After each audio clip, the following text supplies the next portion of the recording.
Hey, what's up everybody? Hope you're having a good day.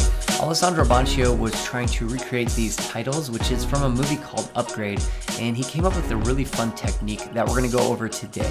So you can see that it's all about splines, getting them to emit forward and then react to some sort of a sound effector to have these really nice animations.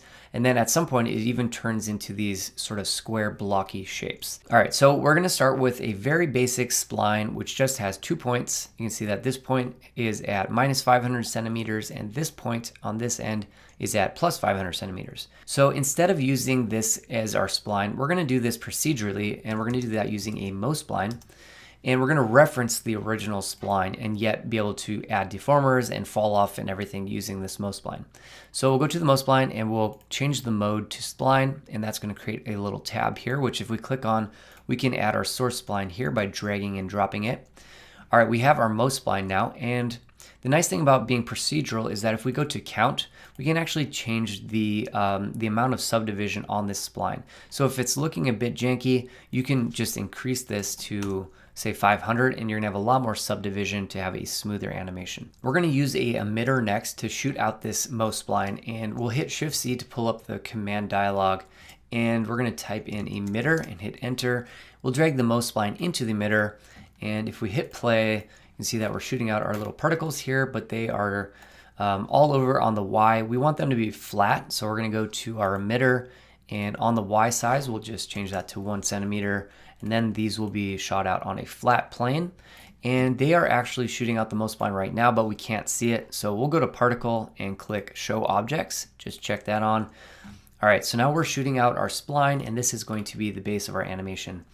Let's go to our mospline, and under object, under display mode, let's change that to line just so we can see the lines better. And now we need to add a sound effector to have these lines sort of dance and animate. So we'll do Shift C and type in sound, and this will be a MoGraph sound effector. We're going to drag that into the mospline, and let's go to the effector, and under soundtrack, let's load up a MP3. And if we hit play now, we can see that we have this waveform going, and it's sampling a little slice of it right here with this yellow box. I want this to be quite a bit bigger and to sample over here so we have more animation going on in our splines, something like that. And it's also bouncing too high, so we're going to go to the parameters and we'll change the Y to 20 centimeters. And finally, let's change the deformer from off. Let's change it to point mode. We want these to have some fall off, so just part of them is bouncing. And we're going to do that by going to the Fields tab, and we'll click and hold right here and add a box field.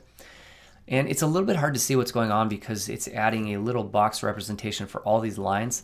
And a nice way to get around that is just to drag and drop that box field out of the hierarchy.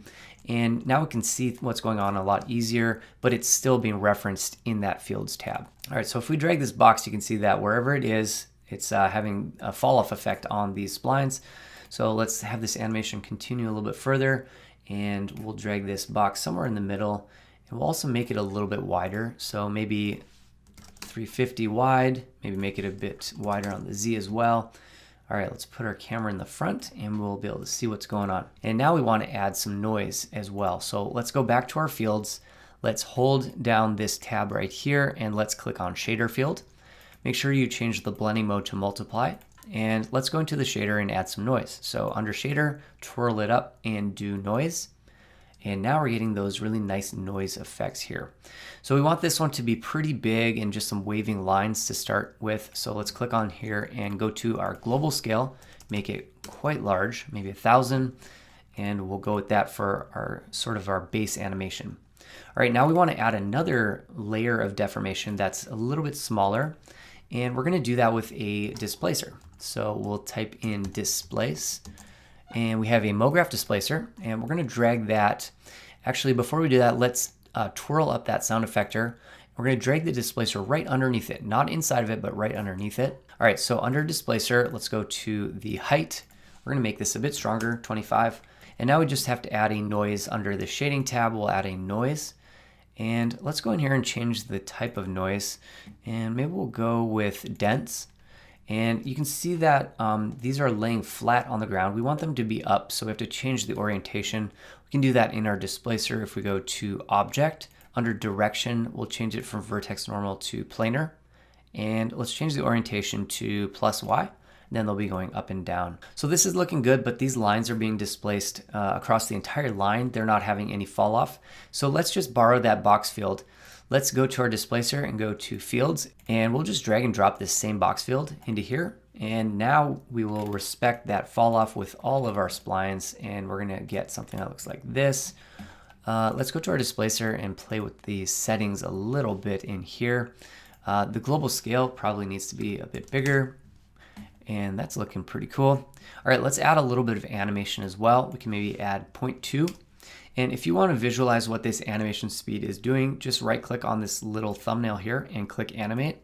So then you can see a nice representation of what that animation speed is going to look like. The other thing is let's add some looping, and you're going to want this to match your frame rate. So if you hit Control D, you'll pull up your project settings, and you can see that this is 30 frames per second. So if we go back to our displacer in the noise, let's change that loop period to 30 frames per second as well. And there we go. We'll have a nice perfect loop. All right, so here's our animation so far. The other thing that was in that animation was at one point it transitioned into these really nice cubed, kind of blocky looking splines. And we're gonna do that with a different displacer. Let's just change this one to round, and let's control drag down to make a duplicate. And we'll call this one square. And I'm gonna turn off the original one, and let's go to the square one, and we'll play around with that noise. If you change this to cell noise, it makes a really nice blocky pattern. You can take the global scale and make that a lot less so that you have smaller little cubes here. And then it looks like they're being displaced too high. So we can go to the object and make it maybe 10 centimeters in height, something like that. And that would be the square displacement effect. So the final piece in the puzzle is animating it so that we have nothing, and then all of a sudden we have these round ones pop up, and then they transition into the square ones. Well, we do have a bit of an issue here, and I don't know if it's a bug with Cinema 4D or what, but here's the problem. If we go to our strength and we want to take this down to 0 and then animate it on, we can go to 0 and make a keyframe. If we scrub down and then we try to make this 100%, look what happens when I let go. It just snaps back to 0. It won't let me animate this slider. I'm not sure if this is a bug or what's going on here, but we do have a bit of a workaround, so I'm going to show you that now. So we'll go to animation and delete tracks, and let's see if we can't figure out how to animate this slider. We're going to do this by adding a new null. So we'll add a new null, and let's call this strength. And we're going to do a tiny bit of Xpresso to get this set up. Let's go to our displacer under strength. If you right click on it, go to user interface and then click copy user data interface. It's going to copy that. Go back to the strength null, and there's a user data tab right here. Click that and click add user data. All right, so you can see this data text right here. Right click on it and hit paste, and we'll have that strength parameter. Go ahead and delete that data, and under strength, let's just name this round so that we know what's going on, and then hit OK. All right, so basically what we did was we added a slider to this, this null right here. So we have a slider under the user data, and this one's for round. We also want to have a slider for square. So let's go to square, go to strength and right click on it, go to user interface, copy user data interface, click on that, back to your null, click on user data, add user data, and right click on that data, hit paste, delete that original data, and then on this strength, we're going to change this one to square and then hit OK. All right, so we have our two sliders set up here. Now we just have to link them up using Xpresso, which is going to be very easy. Just right click on your null, go to programming tags and Xpresso. We're going to have a window pop up as well as an Xpresso tag. So if you want to access that window, just double click on this tag, and we're going to drag in this null. And we want the null parameters of these two sliders so that we can link them up to the displacers. So we're going to click on this round and drag it into this strength and hover over the red output and let go. And now we have that one. Drag the square one, same spot, let go. All right, we have round and square, and we just need to pipe them into these displacers. So let's drag our round displacer in here. And now we just need that displacer strength. So if we take the strength and we go to the blue input and let go, now we have the strength. So we can hook up that slider from the null to the strength, And now this one is ready to go. We got to do the same with the square. So we'll drag the square deformer in here, and then we need to go to the square strength, drag and drop it onto the blue. And now we just have to link this up, and there we go. If we turn our square one back on and we use these sliders, you can see that we are animating these sliders and it's changing the displacement on those two displacers. So everything's set up perfectly, and the great news is that you can animate these. So if we go to the beginning, let's say that we want our round to be at 0, and then a little bit down the timeline, we want our round displacers to kick on. We'll do that, and now you can see that everything works great and we're able to animate that on. So that looks good. And then let's say that at some point, maybe right here, we could make another keyframe, and then on the square one, we could keyframe, go down a bit. We'll take the round one down to 0 and we'll kick on the square one.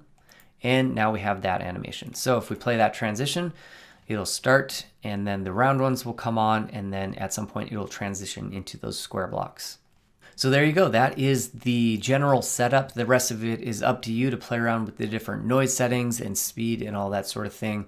If you want to add more lines so that it looks a little bit better, you can go to the emitter and you can change the birth rate editor and renderer, and then we'll have twice as many lines coming out and we'll have a nicer result as well. The only other thing is that when you render this, you're going to need to add a hair tag. So we have one set up here. Let me go to our material manager. If you drag the hair tag onto the mospline, and then you also need to right click on it and add a hair tags render. And then we should be able to render everything just fine. So I'm going to put a Cinema 4D file in the description with our lighting setup. Alessandro made a really nice lighting setup. The camera has some nice chromatic aberration and some depth of field. And we also have an environment with some fog, and we have a sun with some nice settings. So I'll leave this part in the description so you can kind of analyze the lighting, but you'll get some really, really nice effects that will look pretty close to the main titles. I hope you all enjoyed that and learned some new techniques. We'll talk to you next time. Ciao.